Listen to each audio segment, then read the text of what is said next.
കാറിലൊക്കെ യാത്ര ചെയ്യുമ്പോൾ ഛർദ്ദിക്കാൻ വരുന്ന പ്രോബ്ലം ഉള്ള ഫ്രണ്ട്സ് ആരെങ്കിലും നിങ്ങൾക്ക് ഉണ്ടെങ്കിൽ ഈ വീഡിയോ ഒന്ന് ഷെയർ ചെയ്ത് കൊടുത്തേക്കണേ. ഒരു ഈസി സൊല്യൂഷൻ പറഞ്ഞുതരാം. ഇതിന് മോഷൻ സിക്നസ് എന്നാണ് പറയുന്നത്. നമ്മളൊരു വാഹനത്തിലിരുന്ന് യാത്ര ചെയ്യുന്നു, കണ്ണ് തുറന്നിരിക്കുവാണെങ്കിൽ പല കാഴ്ചകൾ കാണുന്നുണ്ടല്ലോ. മുന്നിൽ ഒരുപാട് വാഹനങ്ങൾ പോകുന്നുണ്ട്. ചില വാഹനങ്ങൾ ഇങ്ങോട്ട് വരുന്നു, ചില വാഹനങ്ങൾ അങ്ങോട്ട് പോകുന്നു. സൈഡിലോട്ട് നോക്കുകയാണെന്നുണ്ടെങ്കിൽ ഒരുപാട് മരങ്ങളും സൈഡിൽ കാണുന്ന കടകളും ഒക്കെ പുറകോട്ട് മൂവ് ചെയ്യുന്നു. അപ്പൊ ഇതെല്ലാം കൂടെ കമ്പൈൻ ചെയ്തിട്ട് നമ്മുടെ കണ്ണ് തലച്ചോറിനൊരു മെസ്സേജ് കൊടുക്കും, നമ്മൾ മൂവ് ചെയ്തുകൊണ്ടിരിക്കുകയാണ്, വി ആർ മൂവിങ് എന്നുള്ള ഒരു മെസ്സേജ്. ഇതേ സമയം തന്നെ നമ്മുടെ ചെവിക്കകത്താണ് ശരീരത്തിന്റെ ബാലൻസ് ഒക്കെ മെയിൻറ്റെയിൻ ചെയ്യുന്നതെന്ന് പറയുന്നത്. നമ്മൾ വാഹനത്തിൽ അവിടെ അനങ്ങാതിരിക്കുവല്ലേ, സ്റ്റില്ലാണ്. ചെവി തലച്ചോറിലേക്ക് ഒരു മെസ്സേജ് അയക്കും, നമ്മൾ അവിടെ സ്റ്റില്ലായിട്ടിരിക്കുവാണ്, മൂവ് ചെയ്യുന്നില്ല എന്നുള്ളത്. ചില സമയത്ത് ബ്രേക്ക് പിടിക്കുമ്പോഴോ ഒക്കെ മൂവ്മെന്റ് തലയിലും അങ്ങനെ ടോട്ടൽ ബോഡിയിലും ഒക്കെ ചെറുതായിട്ടുണ്ടാകാറുണ്ട്. പക്ഷെ ഒരിക്കലും കണ്ണുകൊണ്ട് കാണുന്ന അത്രയും സ്പീഡിലും അതേ ഡയറക്ഷനിലായിട്ടുള്ള മൂവ്മെന്റ് ഒന്നും അല്ല ഇത്.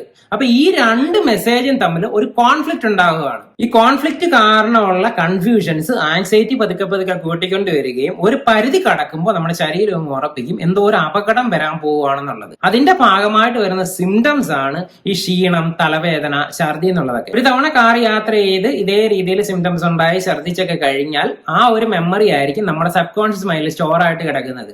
പിന്നീട് എപ്പോഴൊക്കെ കാറിൽ കയറുമ്പോഴും നമ്മൾ അറിയാതെ ഈ ചിന്തകൾ ഇങ്ങനെ വന്നുകൊണ്ടേയിരിക്കും. ഛർദിക്കാനുള്ള ചാൻസ് നല്ല കൂടുതലാണ്. അപ്പൊ സബ് കോൺഷ്യസ് മൈൻഡിൽ നിന്ന് ഈ ചിന്തകളെ മാറ്റി വേറെ ഒരു മെമ്മറി ഫില്ല് ചെയ്യണം.